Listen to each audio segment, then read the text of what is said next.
evening. Welcome to the Society of Entrepreneurs 34th Annual Dinner and Awards Banquet.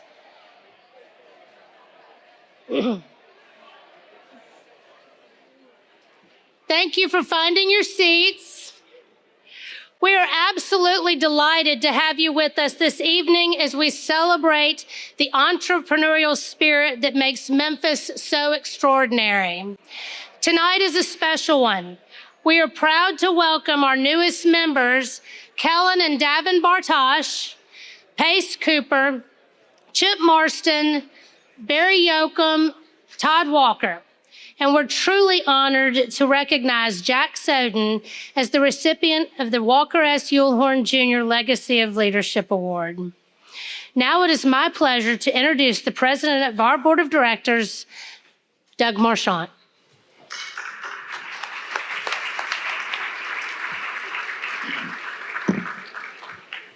Thank you. And good evening. I'd like to extend our gratitude to the sponsors who make this evening our mission possible. A special thanks goes to presenting sponsor, City Auto.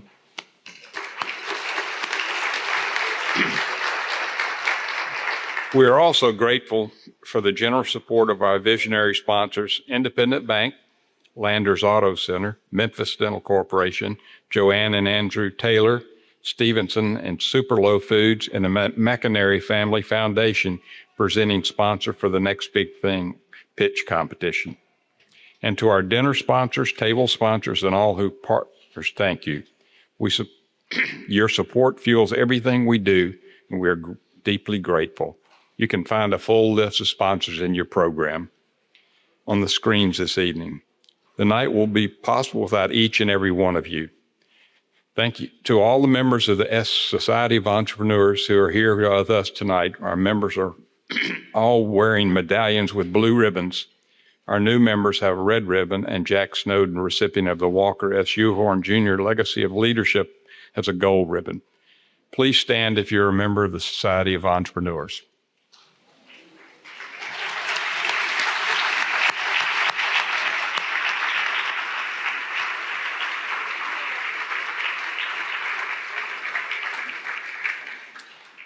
Now, please join me in welcoming the founder of Church Health and a 2011 Master Entrepreneur, Scott Morris, for the invocation. Let us pray. Gracious and loving God, we gather tonight with grateful hearts for the city of Memphis, for the spirit of entrepreneurship that lives here, and for the people in this room who dare to imagine, build, and lead. We give thanks for the new members being welcomed this evening. Bless them as they join this community. Grant them wisdom, integrity, and a deep sense of purpose in all they undertake. We also pause in remembrance of those members who have died in this last year. Fred Smith, Huey Holden, Walker Uhlhorn, Kent Wunderlich, Henry Morgan, Jeff Webb.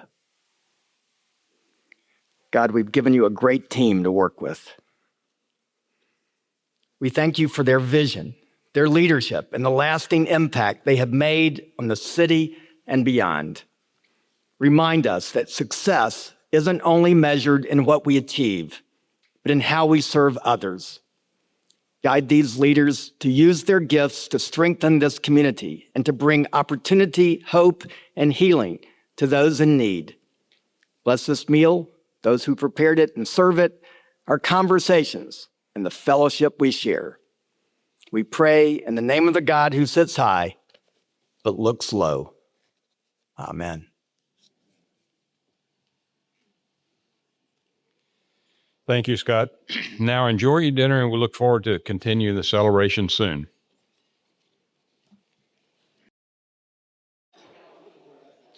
Ladies and gentlemen, it is my distinct pleasure to welcome you to the annual Society of Entrepreneurs dinner.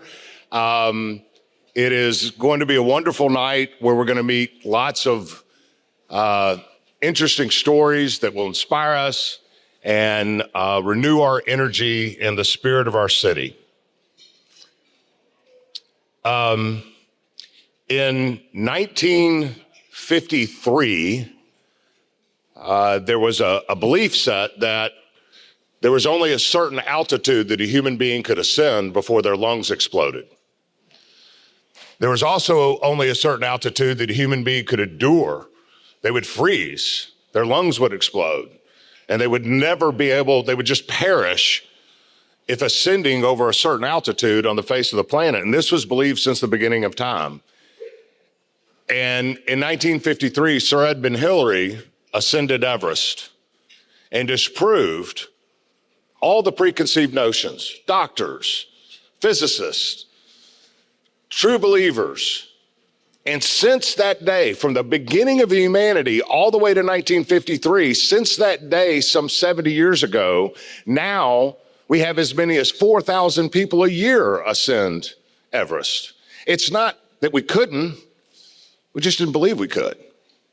The next year, in 1954, human history up until 1954, doctors, physicists, chemists, they said if a human being pushed their body to the limits to be able to run a mile in under 4 minutes, their heart and lungs would explode. They would die.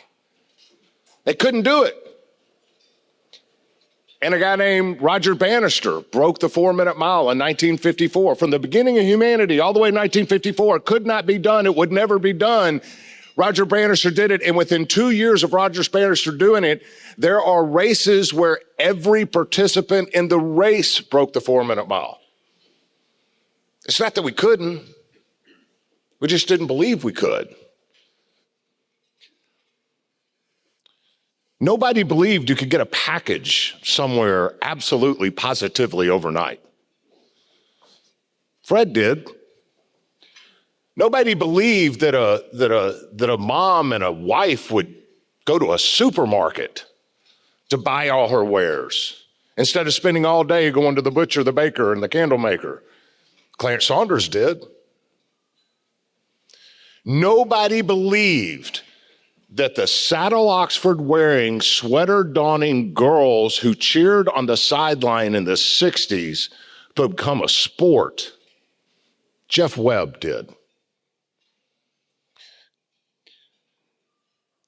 Entrepreneurship is much like our heroes. Our heroes inspire us. Our heroes do things that make us are in awe. But what our heroes, our real heroes do is they change perception. They change the way we believe about a certain construct. They make us believe we could do something we'd never yet done. That's what Roger Bannister did. That's what Sir Edmund Hillary did. That's what the greatest leaders and heroes of our time have done. And that's what the best entrepreneurs among us do. They make us to believe something we could not do before, and we buy in, and it becomes commonplace, like FedEx, like Varsity, like Piggly Wiggly, and like so many of the things that the people in this room do. Yes, they're heroes. Yes, they're inspirational. But most importantly, they change what we believe. And they take what we once didn't even believe and make it common. And in doing so, they change their communities. That's the inspiration behind entrepreneurship. That's the inspiration behind having the temerity to tell the public you're wrong, I can. That's the inspiration behind taking a risk. That's the inspiration behind not just the financial risk, but also the personal risk to being called a fool, a dreamer, to actually failing. But despite all of that risk, willing to change perceptions and become a hero. Entrepreneurship, like the heroes of our time, changed the world. Our community, like every community in the country, has issues and challenges and problems. And it's the temerity and the courage and the foresight and the willingness to invest and the entrepreneurship and the risk-taking that truly is what changes communities. That is what entrepreneurship is, and that is what we are here to celebrate. What the Society of Entrepreneurship is a group of people that get together that are like-minded, that try to find ways to engage in the community, and that celebrate those that are taking that risk, that are willing to be heroes, that are willing to change construct and perceptions, and in doing so, change the lives of those in their community. And this is what the Society of Entrepreneurs is and celebrates.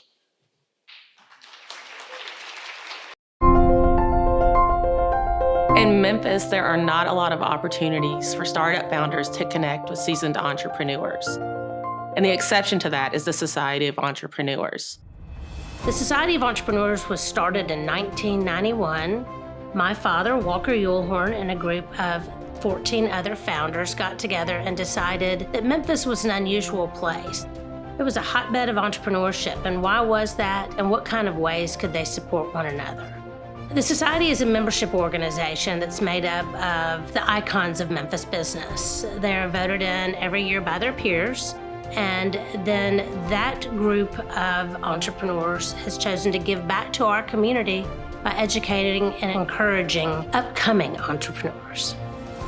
I was trying to find an organization that really catered towards emerging and established entrepreneurs. SOE to me has provided a lot of opportunities to grow, to connect, to learn from other entrepreneurs. Every event I've attended has a diverse mix of entrepreneurs, all supporting each other to help each other thrive. We have several different programs that we do. The first one is the Entrepreneurs Roundtable. We have a member of the society speak frequently about their entrepreneurial journey. I always come away with actionable takeaways, valuable information, lots of contacts. It's great networking. We have a group called the Insights Group. And the Insights Group is a closed group. It's all confidential. We are a group of about 15 to 20 mid-level entrepreneurs who are looking to grow and scale our businesses. And then we have 6 mentors from the society. We have the experts to come sit in with us and share their stories and thoughts about what we're presenting to the group. I've been very blessed to be able to connect with several of the actual members of the Society of Entrepreneurs and to just learn from them, gain their insights, their knowledge and wisdom. We do the good, the bad, the ugly sometimes. And the first day I was so nervous. Should I really share the ugly? I learned that it's okay to share it. They have ideas, they can make suggestions. Sometimes it's just the motivation that I needed. And then we also have the Next Big Thing, which is a wonderful pitch competition. The winner gets not only guidance and mentorship from the society members, but also a $10,000 cash prize. You have entrepreneurs who are either at the seeding stage of their company or they're already established businesses who are looking for that additional capital to scale to the next level. This year we had 59 business owners apply for the 6 spots. I participated in the Next Big Thing pitch competition. I won that pitch competition. They have been able to provide guidance and mentorship and a network that I don't believe that I would have ever accessed as a new entrepreneur. I've been able to grow and scale my business because of SOE. There's something unique and special about seeing something go from ideation all the way to the full-fledged marketplace, whether that's a product or service, and actually being able to add value to the broader community. One of the things that I really admire the most about SOE is the impact that they're making in the community. The community that they bring together to really help individuals grow that has a bigger impact to help Memphis grow is like nothing else I've seen in an organization here in the city. I am grateful to the Society of Entrepreneurs for seeing me, motivating me, and inspiring me along my journey.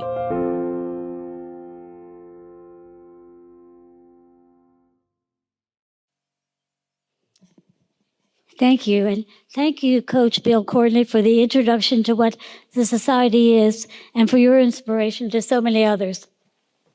My name is Mary McDonald, and I had the great honor this year of chairing the Membership Selection Committee. is an honor and a frightening nightmare because we have we have so many wonderful nominees. And our Society of Entrepreneurs has always been built on more than just business success alone.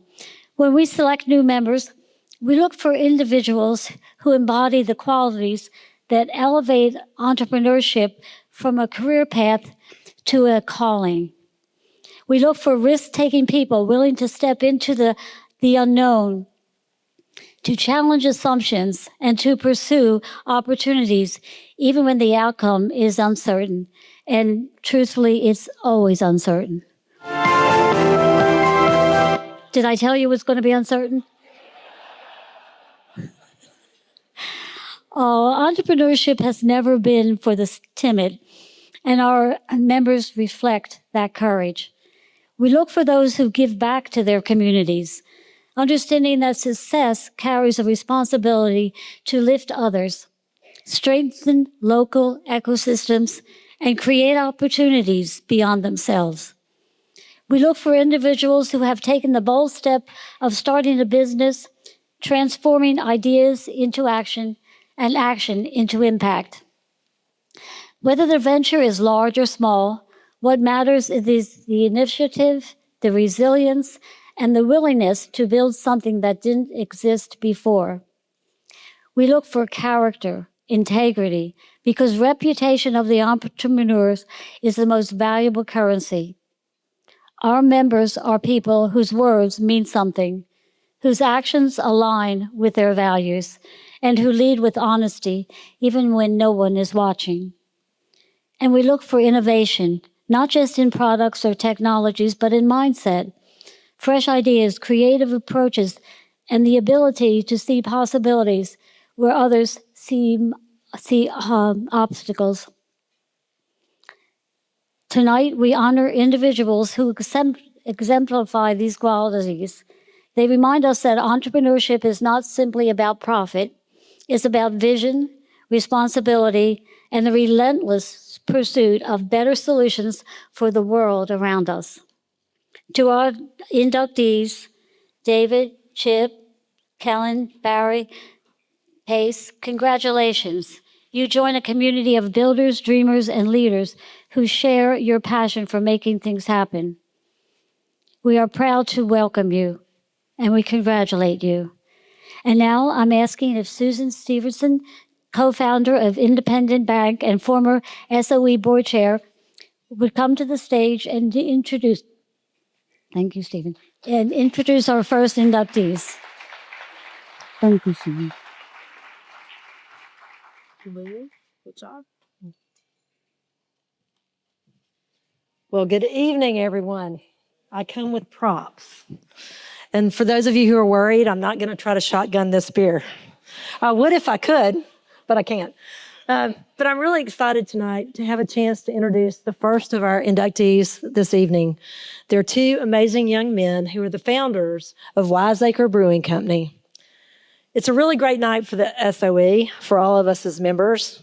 I want you to turn around. If you haven't had a chance to meet Kellen and David, take a look over at their table. These guys are young, they're handsome, and they're cool.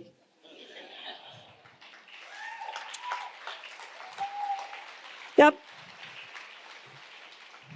I'm pretty excited because I'm sure that they've single-handedly lowered our average age as members, as well as making us exponentially more current. So thank you. I'm really excited too because I think everybody in this room, like me, loves a partner story and a family story, and this is both. Long before they actually opened their business, these two brothers made a decision that they wanted to work together. They decided to marry David's passion for brewing and his love of science with Kellen's business acumen and marketing genius. You guys, you're incredible. So what they pulled together and made a decision to do was what all entrepreneurs do. They worked really hard to make a dream a reality. For 10 years, with lots of great stories you should ask them, they did the hard work that you have to do to become ready to open a business. David went to brewing school and worked in a bar. Kellen went to grad school, worked during the day, and at night he wrote a business plan. That all led to, in 2013, they opened a brewery that is, fast forward to today, the largest craft brewery in the state of Tennessee, producing 35,000 barrels of beer a year and doing business in 22 states.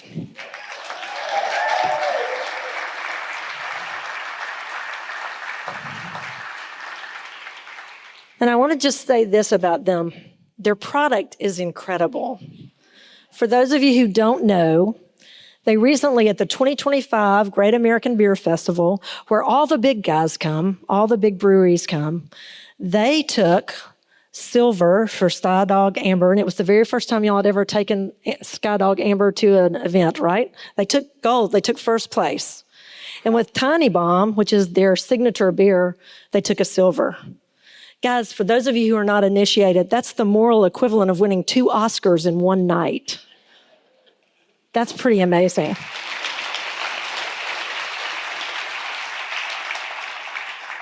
And what I love the most is I tell this story, like all great entrepreneurial stories, the seeds of this business, Wiseacre Brewing, it's actually a name that comes from what their grandmother affectionately called them when they might have been just a little bit out of line. So if she were here tonight, I think she'd say the same thing I'm going to say. You're welcome, you Wiseacres. What I also want to say, though, is this. We just talked about their success as the really big deal to win national awards for this business. They did it, and what they did as soon as they won the award is what all great leaders do. They gave all the credit to their team. They said, we owe this entirely to the Wiseacre folks, which is a reminder for all of us that when people who do great things recognize that it's really all about the people who make those great things possible. They've worked on a culture that does 2 things. It creates a combination of exceptional quality with a commitment to having fun. And they live out those values every day in their business. From the very simple things like their titles. They don't have big names like CEO and founder and president. Instead, and this is a great one, David takes the title of brewmaster. It's true. And Kellen takes the title of captain of industry and teller of tales. I personally love a man who knows that we're all telling a story. So here's to you. What they also do, though, is this. They recognize that we have an extraordinary opportunity to do something special as entrepreneurs. They've had a chance to build a business that they could have built anywhere in the world. And they made a decision to come back to our city, this place that we love, and build a company that is taking advantage of all the things that really matter to us, our people, our talent, our incredible water. And they've taken that and made a nationally recognized brand. And in the process, they've made a commitment to give back to our community. They do it every single month. They share their product, their space, their profits with worthy causes. And they make a difference in this place that they call home. I think probably the most important thing I can say before we take a moment to listen to their introduction is this. These are guys who were ambassadors for Memphis. They had a choice, and they made it to come back here and to build a business that is taking advantage of the things that we love and building a national reputation and a national brand in a way that's pretty extraordinary. That's something that we can all share and we can celebrate. So for me, take a moment to join me in saying a little bit more about these 2 remarkable entrepreneurs.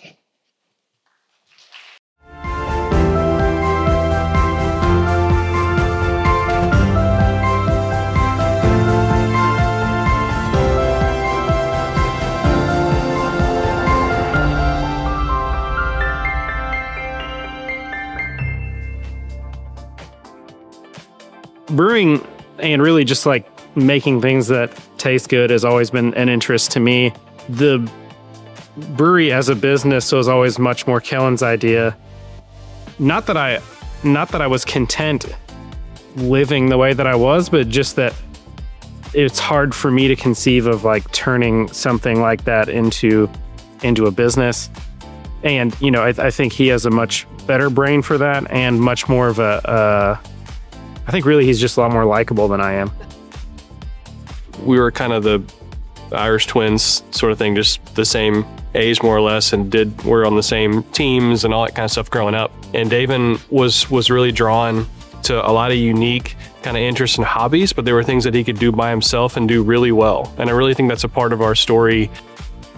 Homebrewing became this hobby of his. He was reading books and he was buying equipment and it was taking over his apartment. So all that kind of led up to me saying, you know what, I think you'd be really good at being a brewer. And then right after that, I was saying, you know what, we should open a business together because I knew he was going to become amazing at making beer. We're both very kind of self-motivated people. I think a lot of what got us here was us being raised like that. He went to Chicago to brewing school.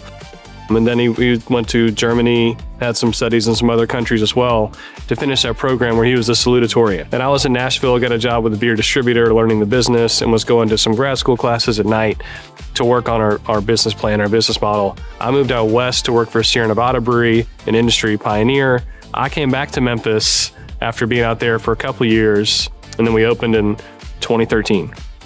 The past year, we've won a bunch of national and international medals for beer quality, and none of that is possible without everyone that works in the brewery understanding the goal and working towards it in the same way, like as a team.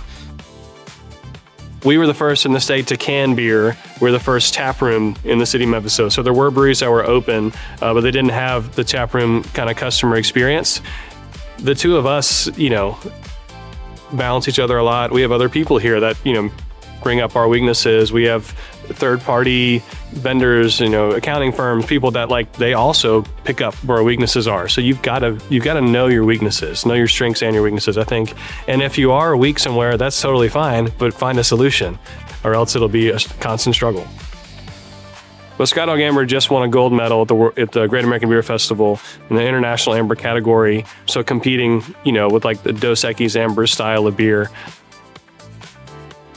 Tiny Bomb is the biggest and best-selling beer made in Tennessee right now, and we are the biggest and best-selling craft brewery in the state of Tennessee as well. But Tiny Bomb, despite the other beers that we've made that have won acclaim, it's the one that continues to carry this business, and I think kind of define a lot about our culture too.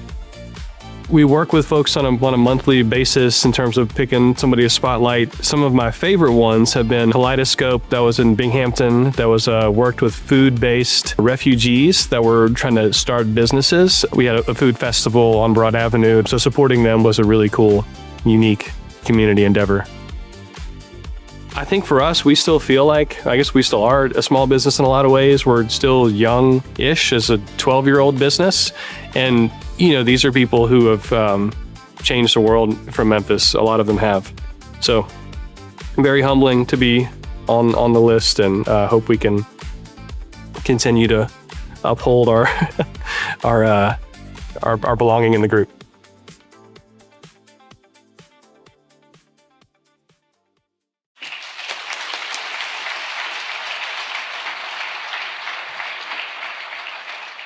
Please join me as I pop the top. Oh, man. I can't even pop the top correctly. Please join me in the only way possible to welcome these two gentlemen to our fraternity of entrepreneurs. These two young, extraordinary entrepreneurs, David and Kellen Bartosh. Welcome.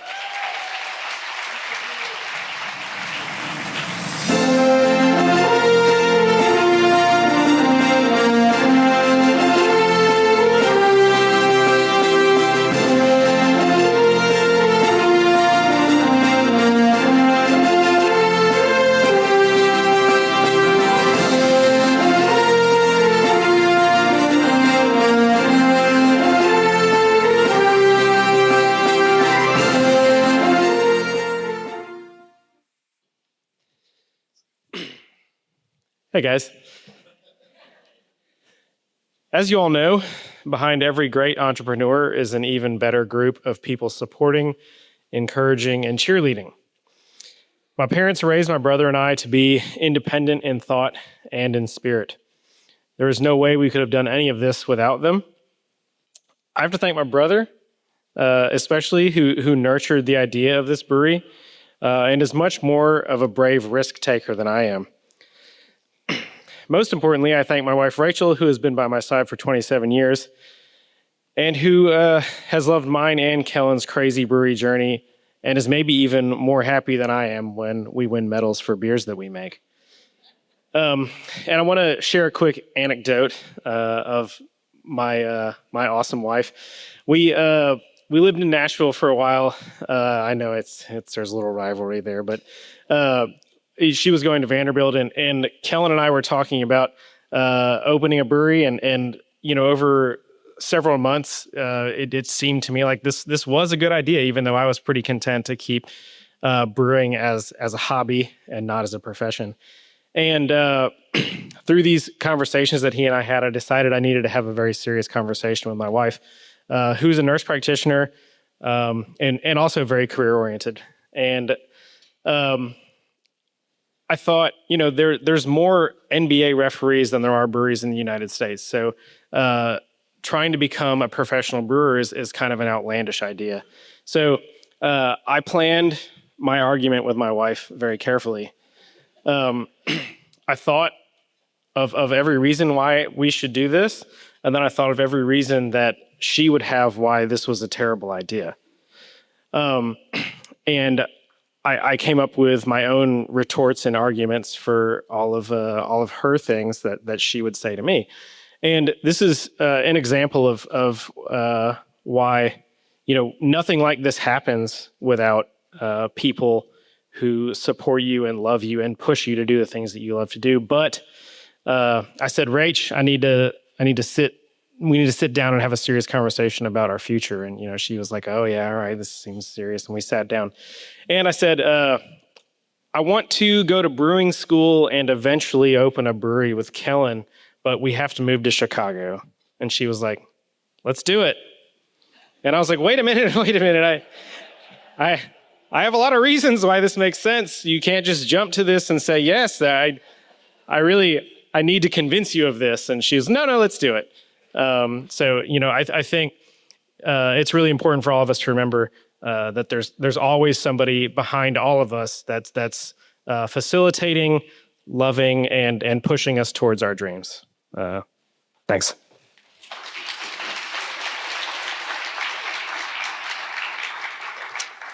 Hello, I'm Kellen. I'm the younger brother, if you couldn't tell.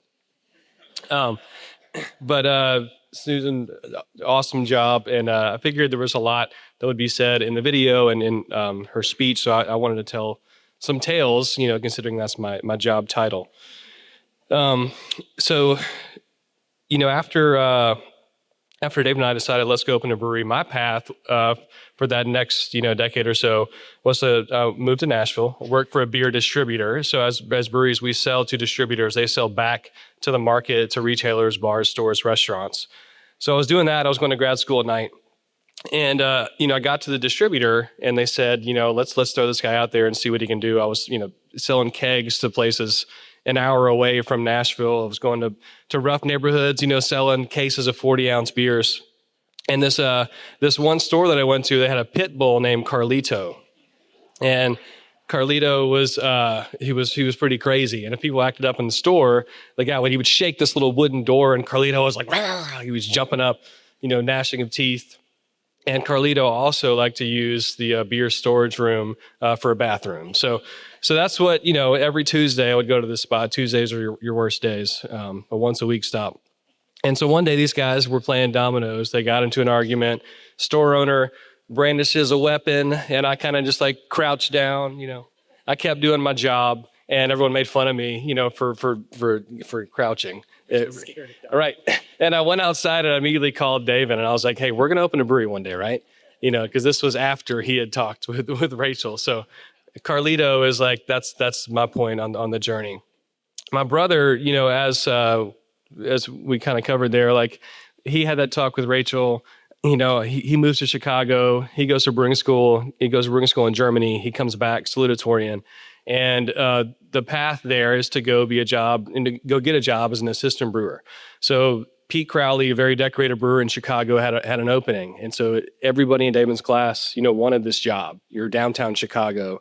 This is as good as it gets. So David goes, wearing a suit for the job interview as a brewer. And Pete Crowley says, why do you want this job? And David said, I want to make the best beer in the world. And so Pete said, okay. And David gave him a resume, and he crumbled it up and he threw it in the trash, and he said, let's get to work. And so David said, okay. So this is a dirty job, right? You're a janitor. David's just doing all the grunt work, dirty, ruins his suit. He's working for a couple of weeks, and he says, Pete, do I have the job? And he said, oh yeah. And he said, well, I'm not getting paid. Like, I'm just here working still. And so Pete said, oh yeah, I'll take care of the payroll. You got the job. So all that to say, this is, we came a long way to get here to this room with you guys. And I know everyone did. And I think that is the spirit of an entrepreneur. We all, as David said, we have wives and partners that are also entrepreneurs with us. So many of you in this room. So we came a long way to get here. And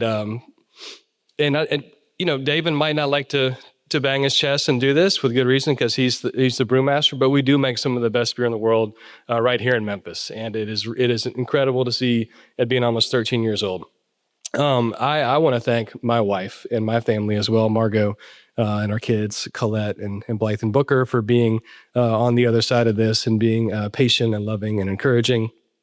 I also want to thank our partners, Frank Smith, the Wilson family, who so much wisdom and encouragement and guidance that has come from them. So anyway, we thank all of our partners and everybody who likes our beer. So thanks for having us. We're honored to be here in this room with everyone. So.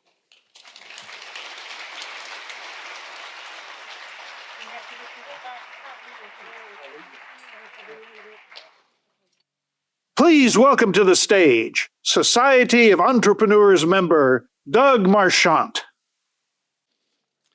Tonight, it is a true honor to recognize Chip Marston, a respected entrepreneur, community leader, and someone whose life work reflects both excellence and purpose. In 1985, Chip founded the Marston Group with modest resources and a big vision.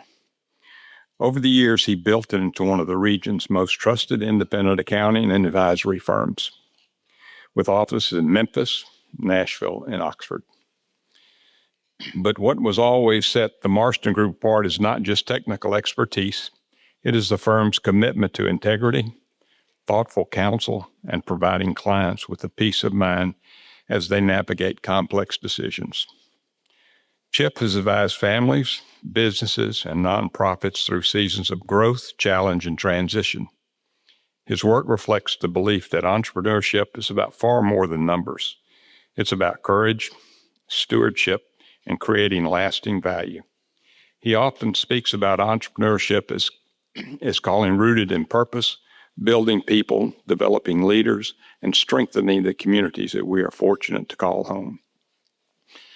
That philosophy is evident in Chip's long-standing civic leadership.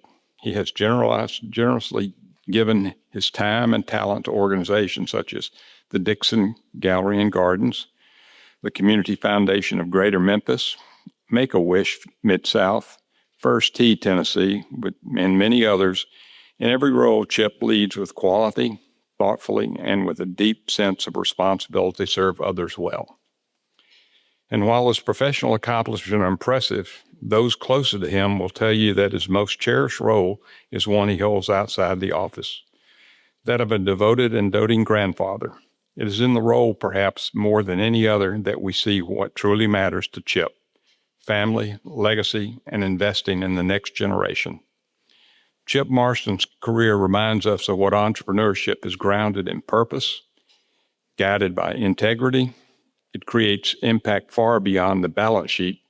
It builds trust, it builds people, and it leaves a legacy that endures. Please join me in watching the video that will tell us more about Chip Marston. My dad was in the radio business, and the founder of the network, which was a small market network all across Middle Tennessee, West Tennessee, and Northern Mississippi, When the founder died, he had left instructions that my dad would succeed him to run the network. It was absolutely fascinating being a 5-year-old kid, hanging out in the newsroom, learning about the teletype machine.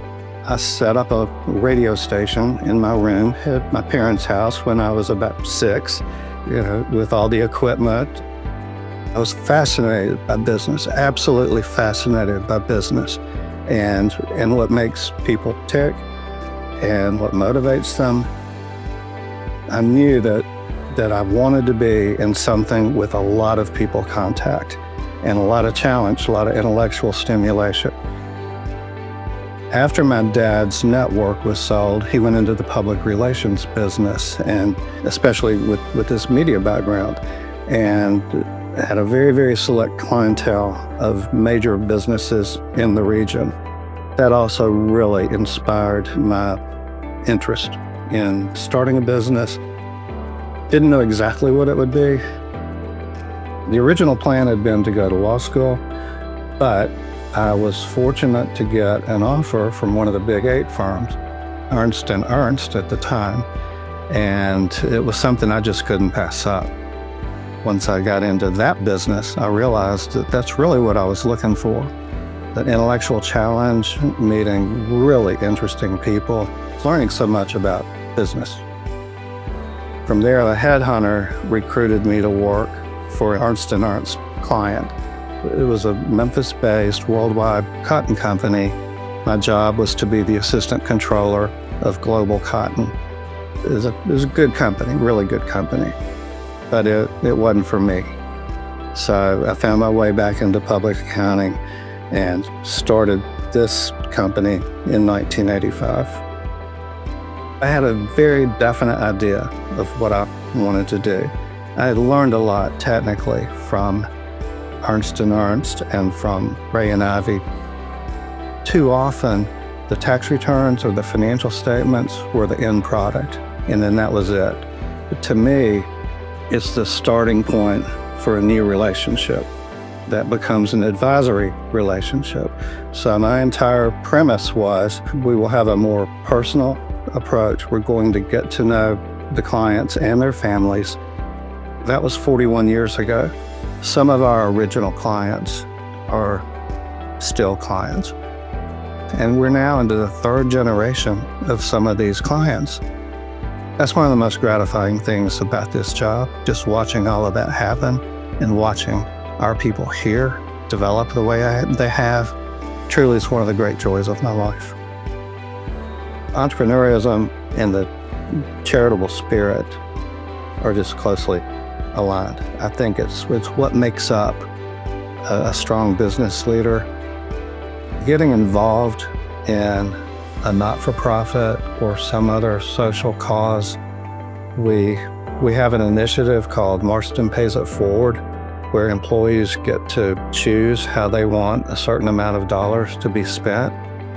It's always been part of who I am. Doug Marchand kept calling me relentlessly. He said, Chip, I really need to see you. I've got a transaction I need your help on. When can I see you? I said, Monday at 9, and stroll in. And Doug and Mary are sitting in this office. We're here to let you know on behalf of the Society of Entrepreneurs, you've just been inducted as one of the newest members. I was stunned, absolutely stunned. One thing that's so telling to me is Memphis is known as one of the most entrepreneurial regions in the United States. Memphis entrepreneurs are very resilient and very creative, very imaginative. There is something in the water here. I mean, we say it, but it's true. There's something magical about it.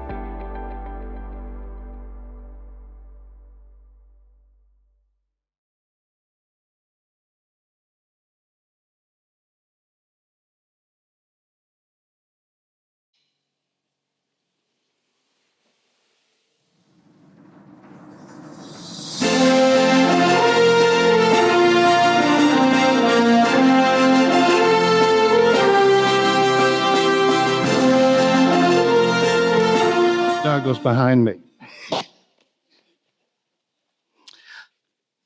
Thank you, Doug. Thank you, everyone.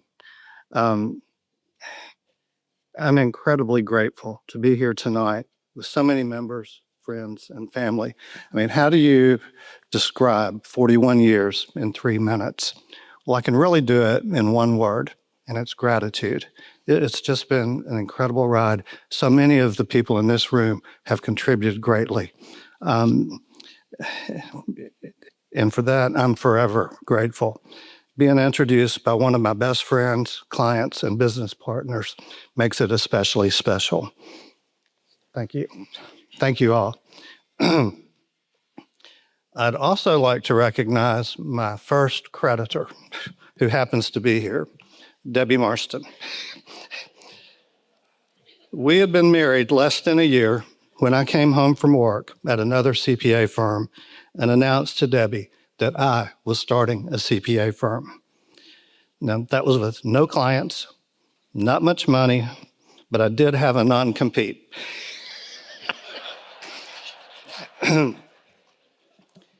Debbie took a long drink from her wine cooler. It was the 80s. And then she said, "My parents are on the way over. I'm going to let you tell them that."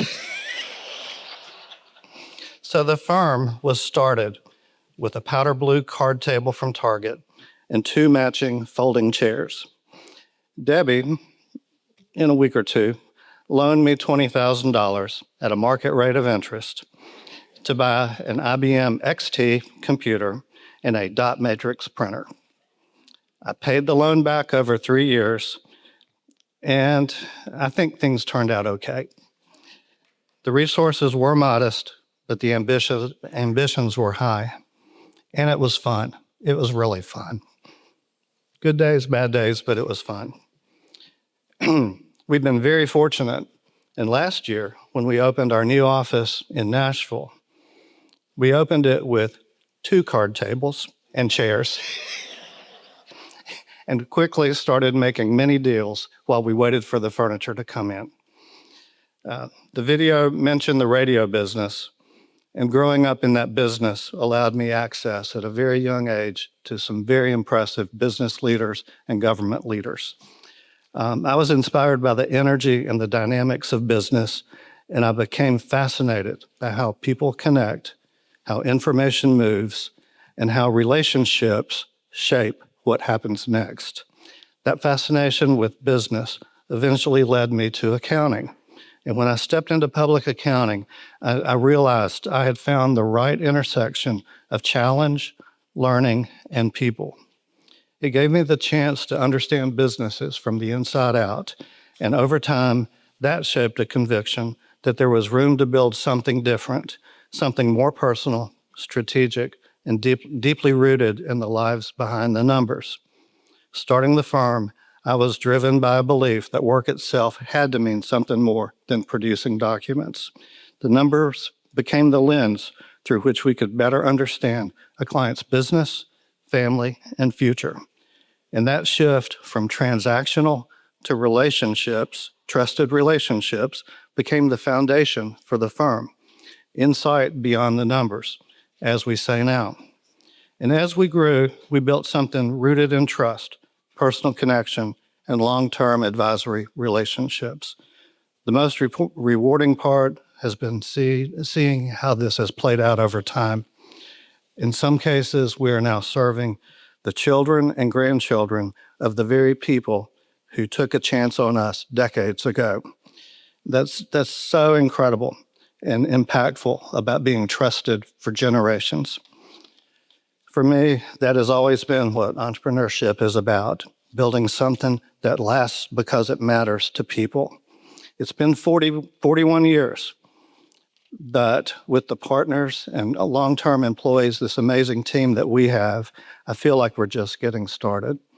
To be recognized by this organization in this historic city among leaders I've admired all my career is profoundly meaningful. Thank you for this honor.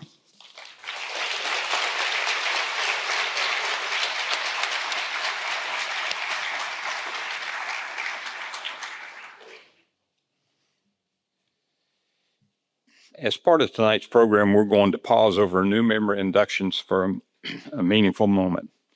This is the first presentation of an award created in memory of our founder, Walker S. Uhorn Jr., honoring the legacy he leaves behind. To begin the presentation, please join me in welcoming Lee Mansberg, President and CEO of Junior Achievement, to the stage. Thank you. Good evening, everyone. At this time, it is my great privilege to recognize the recipient of the Walker S. Uhorn Jr. Legacy of Leadership Award. Before we learn more about tonight's honoree, Jack Soden, we celebrate legacy and a partnership that is shaping the future of our city in ways both immediate and lasting. The partnership between the Society of Entrepreneurs and Junior Achievement. Together, we believe that the next generation of entrepreneurs are already here. They're in classrooms across the Mid-South. They are young people full of curiosity and potential, waiting for someone to show them what's possible. Entrepreneurs like tonight's honoree, Jack Soden, are the heartbeat of economic development. Every thriving economy is built by people who imagine something new, take risk, and build opportunities where none existed before. But as we all know, you can't be what you can't see. That's why it's so essential for Junior Achievement students to be exposed to entrepreneurship as a real, attainable career path, demystified, humanized, and brought to life by leaders who look like them, talk like them, and come from the zip codes they do. And who knows, one of these students might be the next Walker Uhorn, dreaming up the Society of Entrepreneurs itself, or the next Jack Soden, envisioning Elvis Presley Enterprises and reshaping a global brand. We don't know yet which young person will create the next iconic Memphis institution, but they must believe that anything is possible. And that belief starts with planting the inspiration today. As you leave tonight, you'll receive a small packet of flower seeds. On the back, it reads, "Great ideas start small." And it's true. A seed never looks like what it will become. With care, attention, and belief, it grows into something that can transform the landscape around it. It brings to mind the words of Bishop Oscar Romero, "We plant seeds for a future not our own." This is exactly what Junior Achievement does and what the Society of Entrepreneurs does in partnering with us. Together, we are planting seeds in young people who will shape the Memphis of tomorrow, a future none of us can fully see yet, but one we must boldly believe in. Thank you for believing in their potential. Thank you for investing in the future we are growing, one student at a time. And now, join me in a video on our recipient. Where would Memphis be without the power of Elvis Presley? Someone asked me this morning, what did I miss about Memphis? And I said, everything. You'll never know how happy I am to be here. Our tourism industry was really so young in the 80s and going into the early 90s. And so many things changed, but at that foundation, you could argue that it started with Elvis Presley's house. There's so many things that expanded, grew, and flourished as a result of that. Why?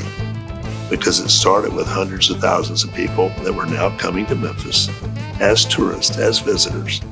That's how the entire industry kind of grew to where it is today. Jack Soden helped develop all of that. My background was investment banking. Priscilla Presley recently divorced with this settlement money, trying to be very careful and looking for some solutions. She didn't trust anybody. She said everybody's selling something and pitching something and they're exaggerating, and she just kind of liked the fact that I wasn't doing any of that. Apparently I said what she liked. She said, how about if we make a deal with you to make a business plan to open Graceland? Her co-executors, the National Bank of Commerce, they thought that it was absolutely ridiculous of Priscilla to suggest me, this guy from Kansas City, who had no background in tourism, music, anything, except Priscilla liked him. All of a sudden, the co-executors in Memphis were on board, and that's kind of when the stress and the fun altogether started happening. I took off on the journey, which was the Big Five, as we always called it: Monticello, Mount Vernon, Hearst Castle, Biltmore, and Graceland. I learned a lot. The reason Graceland worked so well was because there wasn't one single original idea in the whole operation. I had borrowed the ticket system from here and the tour system from here, and all things that had been proven to work, which seemed logical. I can remember always just saying, let's take a long-term view of virtually everything, every decision we make. I can remember standing up on the driveway and having a local immediate, so Jack, the Elvis fans will be getting older, and at some point they'll be too old to travel, and Graceland won't have visitors anymore because the Elvis fans grew old. What will you do now? And I can remember just saying, well, if we do it right, we'll be giving tours to their grandchildren. The June 7th we opened. The sellout was 3,024. We sold out the second day and sold out the third day. We have around 500,000, 500,000 visitors a year coming literally from all over the world, over 100 countries. Come out there on a summer day when there's 3,000 people in the plaza and tell me that interest in Elvis is waning. But I gave my heart to her, sweet surrender. In every imaginable part of our lives, enthusiasm is contagious. It expands and grows, and the Society of Entrepreneurs has certainly done that by recognizing entrepreneurs and the entrepreneurial spirit and the entrepreneurial process. I just consider myself doubly, triply blessed to have my name being added to the little line of a recipient of the award that hopefully will inspire great things for a long time to come. Jack, congratulations on your selection from the Society of Entrepreneurs. If there's anyone that is deserving, it is certainly you. Well done, my friend. Thank you. Thank you very much.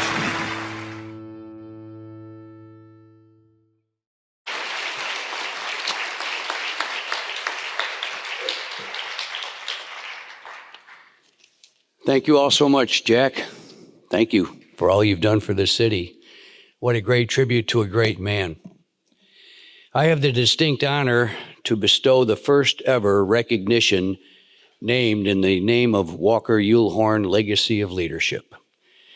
It is appropriately named after our founder of the SOE, Walker Uhlhorn, who had the brilliant and innovative idea to search out and recognize the entrepreneurs in this city who have made a profound impact on our community. This award recognizes visionary leadership, transformational impact, entrepreneurial spirit, and an enduring legacy. These qualities are reflected by so many people in this room.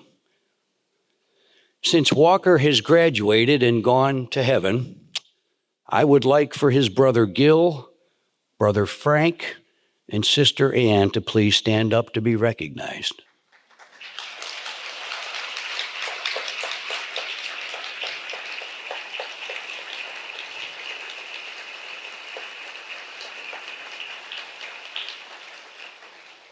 It wouldn't have happened if it wasn't for him. I would also like his daughter, Pearson Crutcher, to be recognized and stand and be thanked for the outstanding leadership of the SOE.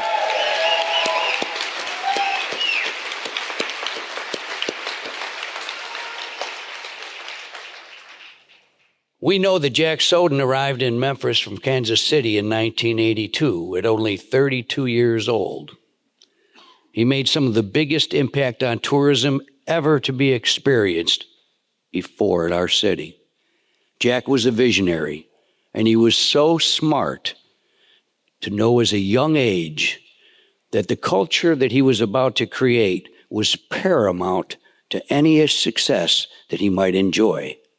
One of his key employees in shaping that culture, his right hand, is here tonight. Regina Gamble, please stand up.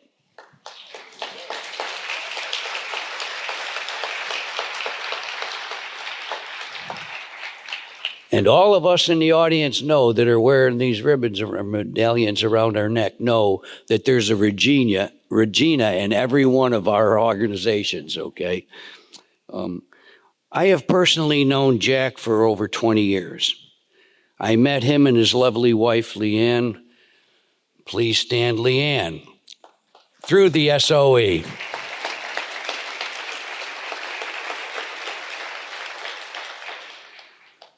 There is no one in this room tonight who has as much integrity, who has had the business savvy, or who is as modest and unassuming as Jack. A secret tour that took place several weeks ago in his office that he didn't know about showed pictures of 6 presidents, kings, and queens across the world, prime ministers, movie stars. The list is endless and proves my point. In 20 years of friendship with that man, he never mentioned a one to me. It is indeed my pleasure to introduce the first recipient of the Walker Uhlhorn Leadership Award, Mr. Jack Soden.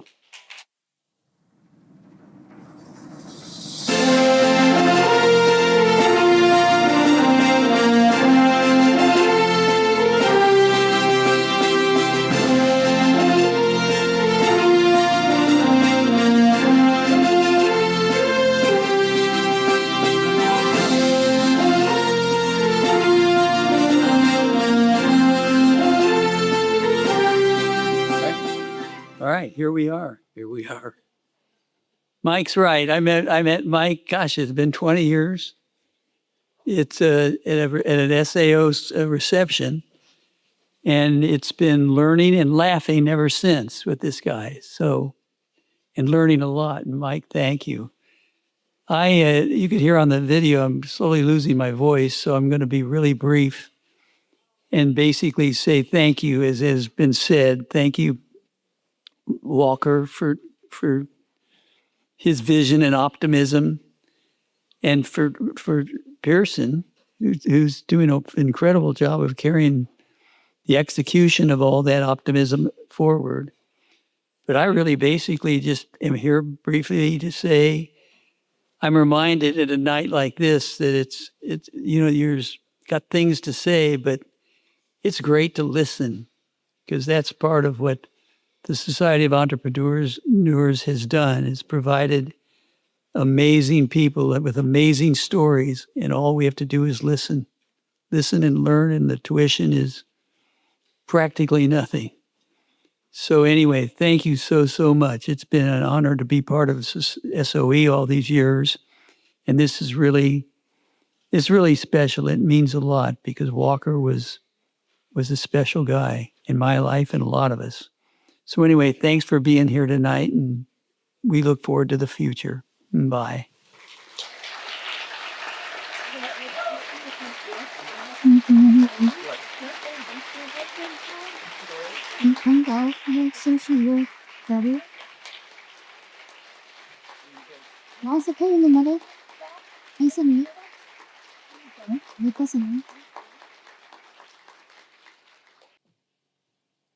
Okay, Stacy McCall, it is now you're up to bat.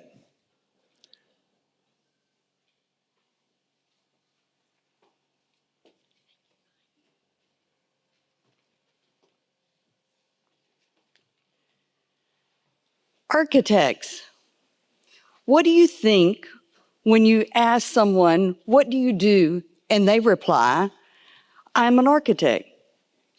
Do you think of their creations, or who they are and the experiences that shape their lives and their profession?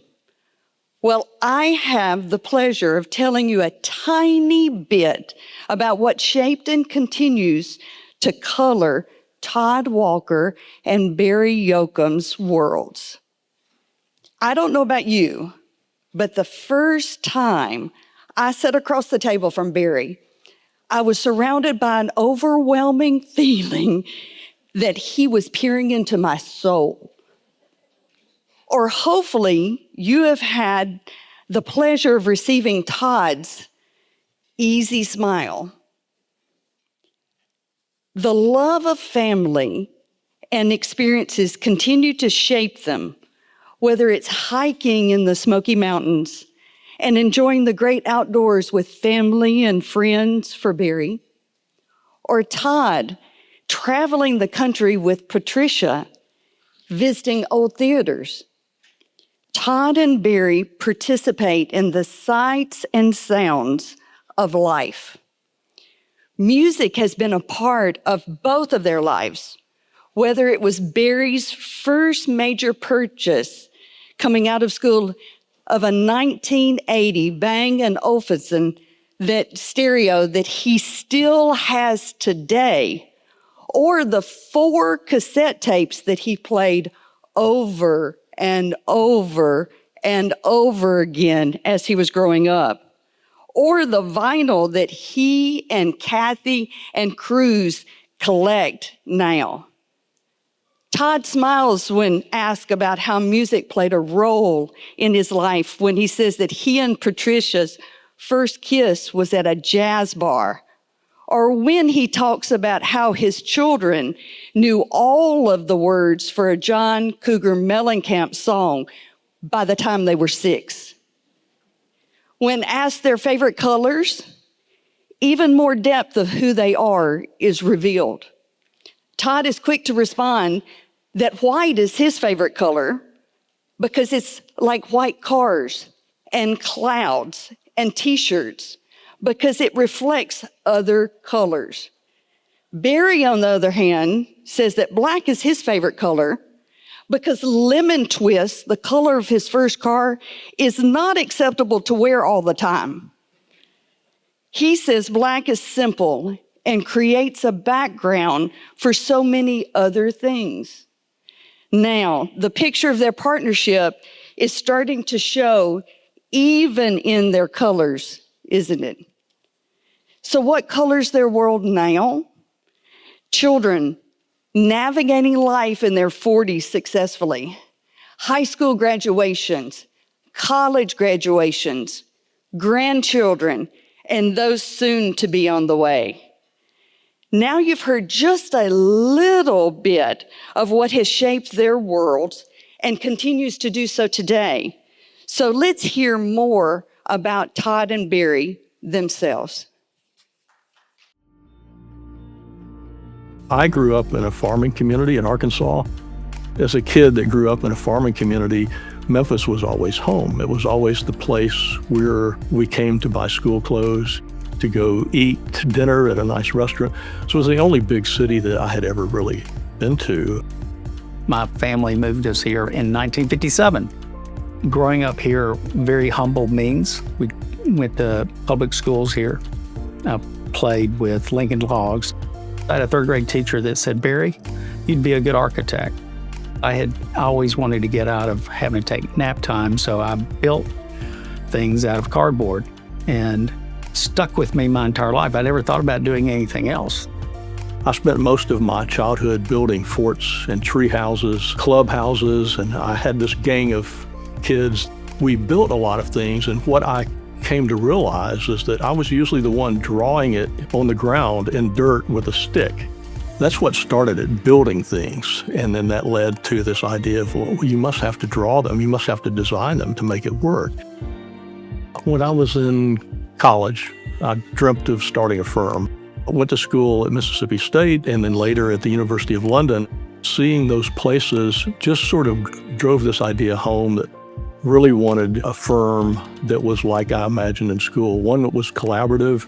What I loved about college was sitting in design rooms and studios and talking to your classmates about how to make a design better. Coming back to Memphis in 1995, there wasn't a lot of progressive architecture. A lot of architecture was more traditional, more status quo. and really wanted to change that and wanted to start a firm that would help be that change agent. I was doing consulting across the U.S. with large major firms. I came in to consult in 2000 for maybe 6-8 months. In 2001, Barry came on as a partner, and we just continued with that idea of creating really good and really special architecture for the city, trying to move it forward. I had a balance between design and business. I worked on lots of large projects, including work in Beijing, work across the U.S., a lot of things that got a lot of attention in the public realm. It was a nice fit, and here we are 30 years later. We've been fortunate to work on so many projects that are for the public. Ballet Memphis, Collage, Hattie Lou, Live at the Garden, the Grove at G5, all these things. Now we're working on the New Arts Museum, AKA the Brooks Museum. Almost a third of our office has been here more than 15 years. So you learn how to work together, you learn everyone's strengths and weaknesses. We're a business that we thrive on creativity, we thrive on materials, we thrive on conversations with each other. It creates really good architecture, and it does not matter what the budget is. It can be the lowest budget or one of the higher, they still get the same attention. I often think of an entrepreneur as someone that starts a business to make money, but it's not all about that. It really is about doing this thing that we do called architecture and trying to do it at its highest level. One that's really close to home, nonprofits that we've worked for. We've had a lot of nonprofits here. Giving them something that's special has been really important. We probably have close to 100 projects, or a little over maybe, of not-for-profits. What that came of was doing something good for the community. I think that's something that we thrive on. I didn't even really know what the Society of Entrepreneurs was. We didn't know what we were getting into to get honored. I thought, oh, that's really cool. I went to my computer, and I looked at it and I started seeing all these people and I thought, wow, maybe they got our name wrong. When I checked and found out nobody from the architectural profession had ever been inducted, that is what struck me. And there's been a lot of firms around in the city. That was a big deal. There's such an incredible list of people that are there that have impacted our city in many different ways. I don't care how much you know until I know how much you care. I think that's just the seed that all of them plant in our entrepreneurial spirit here in Memphis.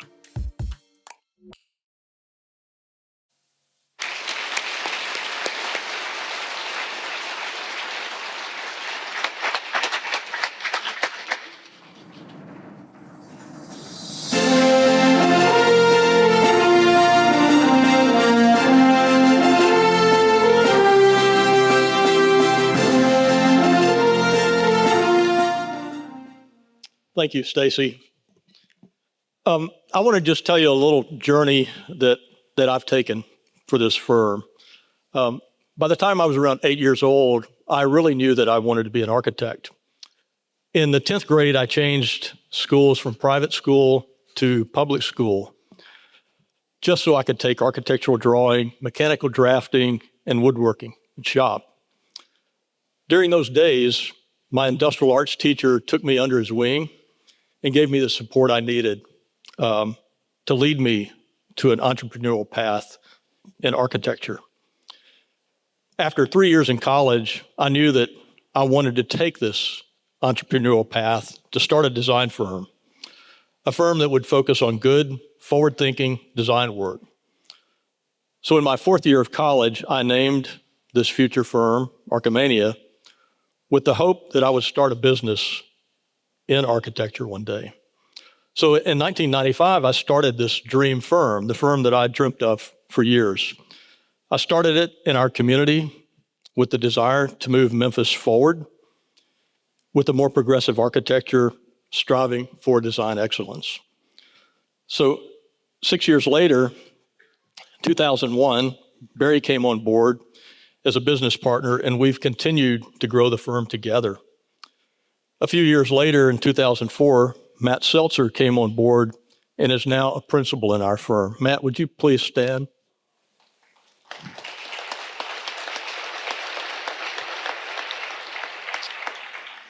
Matt's been an important and integral part of our firm for over 20 years now. In addition, I want to recognize our senior associates. Greg Price has been with us 24 years, Stephanie Wexler, 24 years, Jacob Davis, 13 years, Dina Scroggins, 10 years. And in addition, Andrew Parks for 22 years now. We're like a family. Our firm is a collaborative firm. It's one that excels based on team efforts. It's one where we grow and learn together. One where we all share a common vision to do the best architecture we can for the client and for the budget. Together, we share a vision to make our city better and more progressive in its built environment. Great cities can't be great cities without incredible architecture. So lastly tonight, I want to thank my wife, Patricia, who has spent this over 30-year journey with me in marriage and in this firm. Drug her here from Nashville over 30 years ago to this place I called home. So thank you for that. I want to thank my grown-up children, Hannah and Eli, who are also here tonight, for enduring my many discussions about what good architecture is and why it's important. I also want to thank my son-in-law, Jacob, in advance for design conversations we haven't had yet. In closing, I want to thank all of our clients for believing in us. I want to thank Duncan Williams for nominating us. Duncan, like many of you, has been an avid supporter and cheerleader of our firm for many years. Many of you here are our clients and our friends, and I have such admiration for so many of you based not only on your entrepreneurship, but based on what you've done to continue and what you continue to do for our community and our city. So thank you for this honor.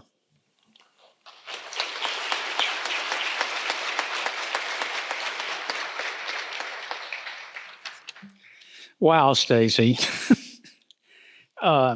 Such heartfelt, beautiful, and you know us words.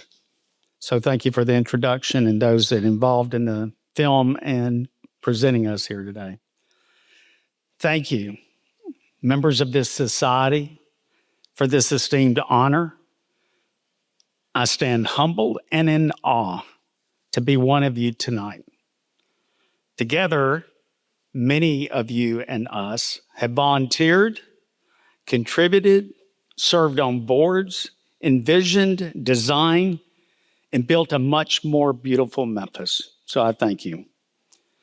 Thank you, our Archimaniacs, for they are the heart and soul of Archimania. Thank you to my family, friends, colleagues, and clients for what all you've done for us and me. And a special thank you for 3 women who have shaped my life. My mom, Ernestine, who modeled love. You heard my 3rd grade teacher. Her name was Ms. Atnip at Goodlet Elementary, a Memphis City school teacher who planted a dream in my heart with, Barry, you'd be a good architect, which I never wavered on. And my wife, Kathy, tonight, a Proverbs 31 woman of wisdom and love in action. And I thank you, Lord, for your providence over our lives, many of you and many of us. I thank you. Thank you.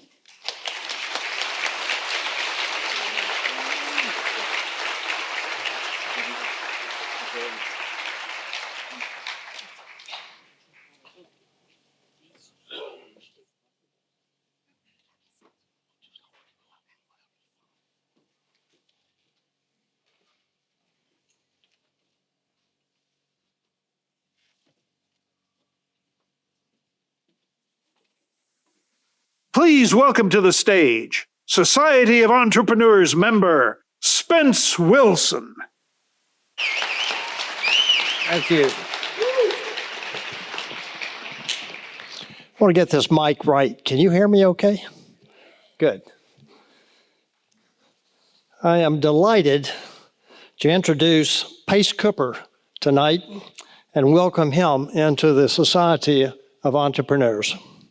His life story and career fully reflect the important criteria for membership in our organization. His family and my family have 2 generations of connected history, beginning with the friendship of his dad, Irby, and my dad, Kimmons, that date back to the early 1960s, when Irby and his dad, Pace's grandfather, Lewis, formed a company with 2 other men to enter the hotel business by buying a franchise to build a 120-unit Holiday Inn in Gatlinburg, Pigeon Forge, Tennessee. This hotel opened in 1961 and would grow over time to have 402 rooms. It was Holiday Inn's first resort hotel. Pace was born into this budding hospitality family in 1969. I think I have this right, as the 4th child of Irby and Bernice Cooper, before the birth of his brother David, who would complete the family's 5 children. As you will learn in the video that will play immediately after my introduction, he chose to spend and is still spending his entire work career in the hospitality industry, specifically buying, building, and operating hotels. He did this with his dad until Irby's death in 2000 after a long illness, and with his 2 siblings, Laurie, the oldest of the 5, and David, the youngest. Cooper Hotels, as the company would be named, built and operated branded Holiday Inn hotels and became a very large and important franchise owner to that company. But as time passed, Pace led the transition that developed a close and deep relationship with Hilton Hotels, who was rapidly expanding their brands and were looking for enterprising partners to join them. With 19 hotel branded Hilton Hotels now owning and operating one of every brand that Hilton has, they have a bunch of them. The only Hilton franchisee that does this or has this distinction, Hilton takes close notice of Pace and his family company. Chris Nassetta, chairman and CEO of Hilton Hotels, says Pace and his company are great business partners. In addition to his passion as a hotelier, Pace makes time for his growing family of 6 children and 5 grandchildren, soon to be 6 grandchildren. He is an important member of the Baron Hirsch congregation, the Jewish Orthodox Synagogue on Yates Road, and also 2 Jewish schools, the Margolin Hebrew Academy and the Cooper Yeshiva High School for Boys. 2 community institutions are the Memphis Grizzlies and the Fred Smith International Memphis Airport are the beneficiaries of Pace's leadership and support. He's a part owner of the Grizz, and he chaired the Memphis-Shelby County Airport Authority during the occasion that led to the development of the newest concourse that we all enjoy when we go to take our flights. Pace is a graduate of Columbia University in 1985 and Harvard Business School in 1989. So beginning with our father's friendship, Pace and I have developed a helpful and valuable friendship as second-generation members and have shared our passions with each other, including making gifts to organizations that each of us support. Pace, would you come forward and join me up here?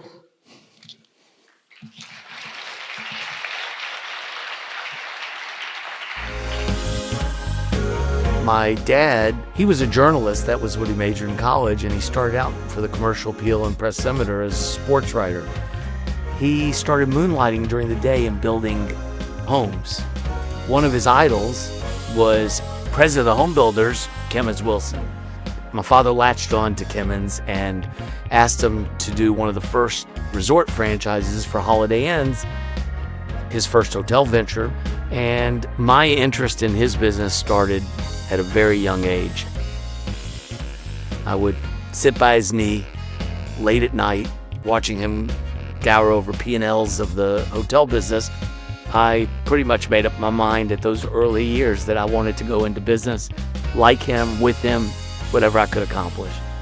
During summers, I had internships with Holiday Inn as a late high school and collegiate, trying to shore up strengths in understanding this business. Expected to work with my dad for my entire life, and he recruited with me my siblings, David and Laurie, but unfortunately my father passed in 2001. We've run the business together, my siblings and I, without him. Probably the biggest impact we've had on the business has been migrating from that original Holiday Inn IHG hotel company platform to Hilton. I feel like we discovered a better mousetrap during the years that Hilton was merging with other companies and acquiring other companies, and we suddenly found ourselves attracted to their brands. And today, we're one of the few multi-unit hoteliers with 19 hotels that are, every one of them is part of the Hilton family of brands. But we really think we're good at all aspects of this. So we've kind of developed some expertise where my sister handles legal matters, my brother handles the physical plant and does a spectacular job as the highest work ethic of anyone in our company, and really oversees keeping the hotels in great and current condition. And I've operated as the chief executive officer, running supervision, finance, operations, the whole gamut. I think along the way in my career, I've really leaned into that key relationship with the brands that I'm trying to promote and put out there. I was passionate about the airport, and Mayor Wharton called me a few times to say, would you join the airport authority? I stood up in my chair and I just said, yeah. Months later, I was able to become chairman of the airport. Within 60 days, we had our first meetings about the new concourse. So it took the better part of all 7 years I was chairman to see that project from the initial idea of modernizing a 50-plus-year-old facility to executing and delivering a new concourse. I think part and parcel to being a great entrepreneur is caring about this community, investing in this community. As an example, one of the great things we've done in the last 6-8 years at the airport is focused a little bit on low-cost carriers so we could get people to graduate from the ability to go on a Greyhound bus to the ability to fly. To me, that is lifting your community up. When the Grizzlies were changing hands, I was at the ground floor of talking to people about the new partnership that came in. I just said, this is not my norm, but I'm going to invest in this too. All the people I referred them to said yes. And it was proof in the pudding to me that, there's something good going on here. I think one of the biggest secrets about me is the energy and adulation that I gain from having an incredible marriage. My wife, Aileen, is an incredible business mind in her own right. I think the two people in my life that I sought approbation from the most have been my wife and my father. I've kind of known about this Society of Entrepreneurship towards being an impactful entrepreneur, have been invited into this very positive thinking and warm society of fellow entrepreneurs. I just said, wow, I can't believe they're asking me, but if it lends thematic energy to the strength of entrepreneurship in our community, maybe I should say yes, maybe I should do this.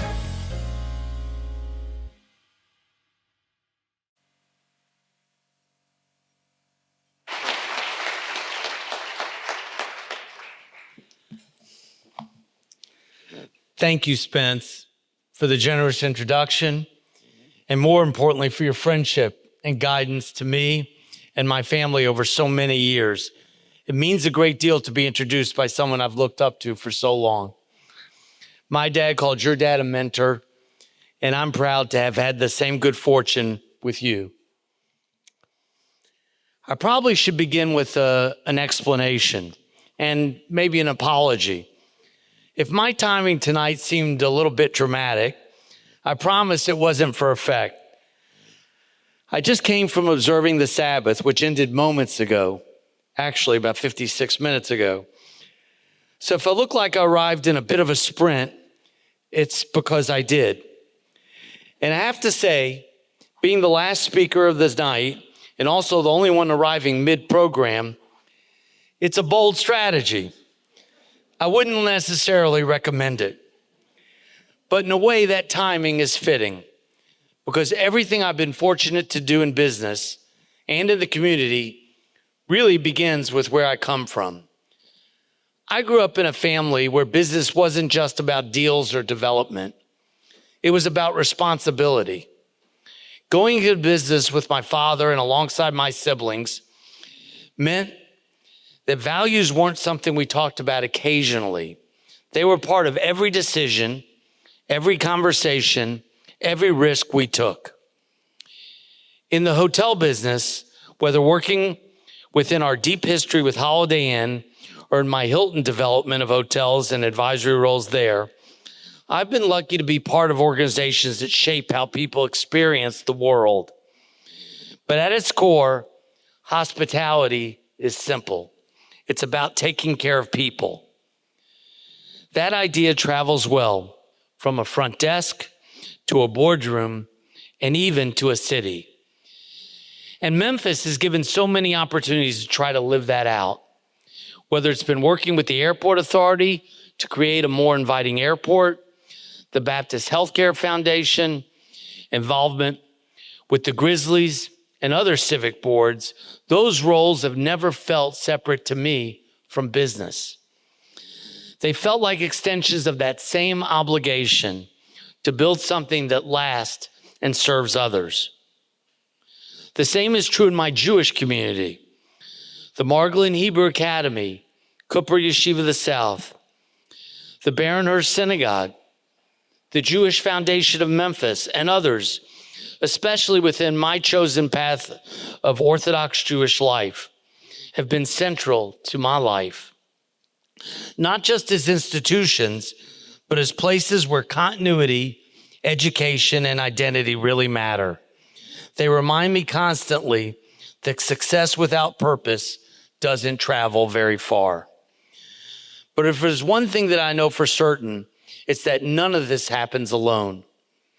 My wife, Aileen, is the foundation of everything I've been able to do. She's been my partner in every sense, steady, wise, and always focused on what truly matters. But more than that, everything I've accomplished, we've accomplished. There's no version of this story without her. She is my center, our family center, and the reason any of this has been possible.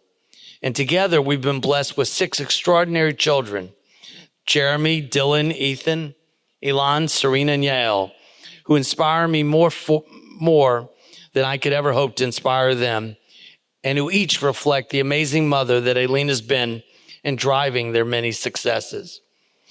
So while I'm deeply honored by this recognition by the Society of Entrepreneurs, and I accept it with a lot of humility and a lot of gratitude. Gratitude for my family, for mentors and members of the society like Spence, for partners and colleagues, and for a community that has given me so much more than I could ever give back. Thank you for this honor, and I'll do my best, my very best, to keep building something worthy of it. Thank you.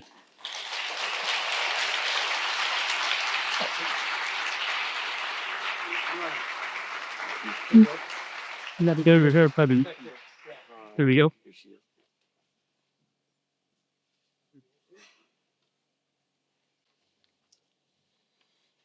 All right. Going on to congratulate all the inductees this year. and congratulations on joining society. And one thing I wanted to point out, years ago, Mike Bruns and I were talking, and the society provided a platform. I may have never met a guy that built a trucking company with the work I did. So look around, there's a lot of really smart, intelligent people around here. Get to know somebody different tonight and make something good happen in Memphis. So challenge you to do that. But I want to thank you all for being with us this evening and for helping make this 34th annual dinner and awards banquet such a special celebration. The bars are now open, and we invite you to stay, enjoy, and continue the evening with us. Please mark your calendars for next year's 35th annual dinner on Saturday, April 17th, 2027. We look forward to seeing you then. Good night and take care.